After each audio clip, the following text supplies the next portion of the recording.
اعوذ باللہ من الشیطان الرجیم بسم اللہ الرحمن الرحیم بینہما حجاب وعلی الاعراف رجال یعرفون کلا بسیماہم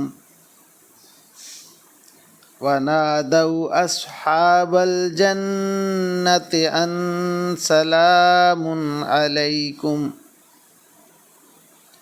لَمْ يَدْخُلُوهَا وَهُمْ يَطْمَعُونَ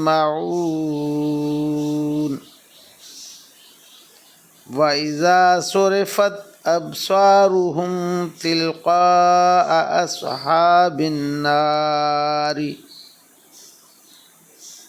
قالوا ربنا لا تجعلنا مع القوم الظالمين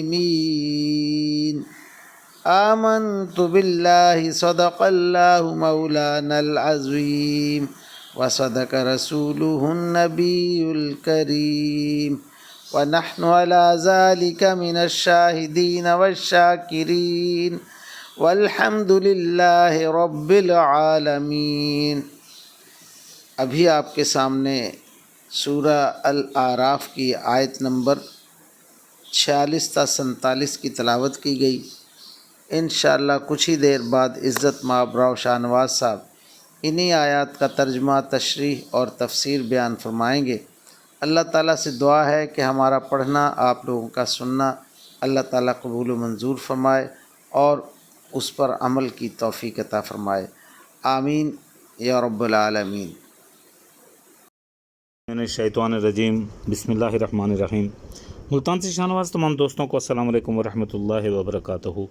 دوستان گرامی، آپ کے سامنے ابھی سورہ اعراف کی آیت نمبر 46 اور 47 کی تلاوت کی گئی۔ اب انہی آیات کریمہ کی آسان تشریح ترجمہ مفتی تقی عثمانی کا لکھا ہوا اور تفسیر ابن کثیر سے حاضر خدمت ہے۔ اللہ تعالیٰ قرآن پاک میں ارشاد فرما رہا ہے، اور ان دونوں گروہ یعنی جنتیوں اور دوزخیوں کے درمیان ایک آڑ ہوگی، اور وہ اعراف پر یعنی اس آڑ کی بلندیوں پر کچھ لوگ ہوں گے جو ہر گروہ کے لوگوں کو ان کی علامتوں سے پہچانتے ہوں گے، اور وہ جنت والوں کو آواز دے کر کہیں گے سلام ہو تم پر۔ وہ اعراف والے کہیں گے، خود تو اس میں داخل نہیں ہوئے ہوں گے لیکن البتہ اشتیاق کے ساتھ امید لگائے ہوئے ہوں گے۔ اللہ اکبر۔ اور جب ان کی نگاہوں کو دوزخ والوں کی سمت موڑا جائے گا تو وہ کہیں گے کہ اے پروردگار، ہمیں ان ظالم لوگوں کے ساتھ نہ رکھنا۔ اب ان آیات کی تشریح۔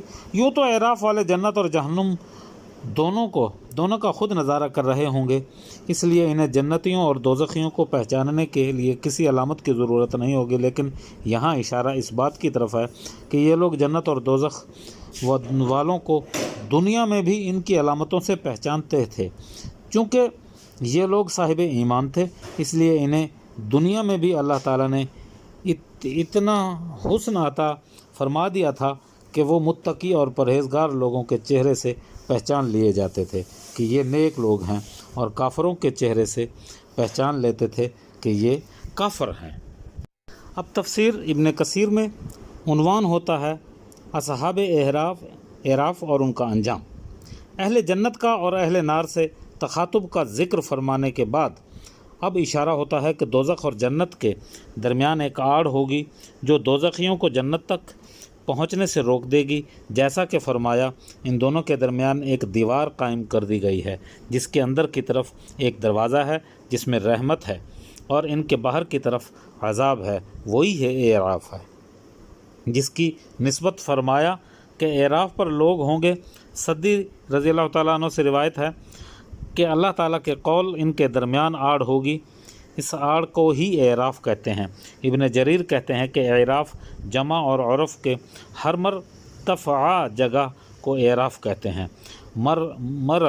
مرغ کے کلغی کو بھی اسی لیے عرف کہا جاتا ہے۔ اللہ اکبر۔ مرغ کی کلغی کو بھی اسی لیے عرف کہا جاتا ہے، عرف یا عرف۔ ابن عباس رضی اللہ تعالیٰ عنہ کہتے ہیں کہ جنت اور دوزخ کے درمیان ایک ٹیلہ ہے، یہاں بھی لوگ روک رکھے گئے ہیں، یہ گناہ گار ہیں۔ سدی کہتے ہیں کہ اعراف اس لیے نام رکھا گیا ہے کہ یہاں کے لوگ اپنے لوگوں کو پہچان لیں گے۔ مفسرین کی تعبیر اصحاب اعراف کے بارے میں مختلف ہیں، تقریباً سب کے ایک ہی معنی ہیں، یعنی وہ لوگ جن کی نیکیاں اور گناہ برابر ہوں گے۔ رسول اللہ صلی اللہ علیہ وسلم سے پوچھا گیا کہ جن کی نیکیاں اور گناہ برابر ہوں گے وہ کہاں ہوں گے؟ تو آپ صلی اللہ علیہ وسلم نے فرمایا یہی لوگ صاحب اعراف ہوں گے۔ یہ جنت میں نہ تو داخل ہو پائیں گے لیکن انہیں جنت کی توقع ضرور ہوگی۔ پھر اسی قسم کے ایک سوال میں حضرت نے فرمایا کہ یہ اصحاب اعراف وہ ہیں جو والدین کی اجازت کے بغیر اللہ تعالیٰ کی راہ میں جہاد کے لیے نکلے اور پھر قتل ہو گئے۔ دخول جنت سے تو انہیں اس لیے روک دیا گیا کہ وہ اپنے والدین کی مرضی کے خلاف کیا تھا، اور دوزخ سے اس لیے بچ گئے کہ اللہ تعالیٰ کی راہ میں شہید ہوئے۔ اور ایک حدیث میں فرمایا کہ یہ وہ لوگ ہیں جن کی نیکیاں اور بدیاں برابر ہوں گی۔ برائیوں نے تو جنت میں جانے سے روک دیا اور نیکیوں نے دوزخ میں جانے سے روک رکھا۔ اب یہ لوگ اسی دیوار کے پاس ٹھہرے ہوئے ہیں اور اللہ تعالیٰ کے فیصلہ کرنے تک یہیں ٹھہرے رہیں گے۔ اب ان کی نگاہیں اصحاب نار کی طرف اٹھیں گی تو کہیں گے یا رب العالمین ان ظالمین میں سے ہمیں نہ بنانا۔ اللہ اکبر۔ اسی طرح دعائیں مانگتے رہیں گے کہ اللہ تعالیٰ ان سے فرمائے گا اچھا جاؤ جنت میں داخل ہو جاؤ، میں نے تمہیں بخشا۔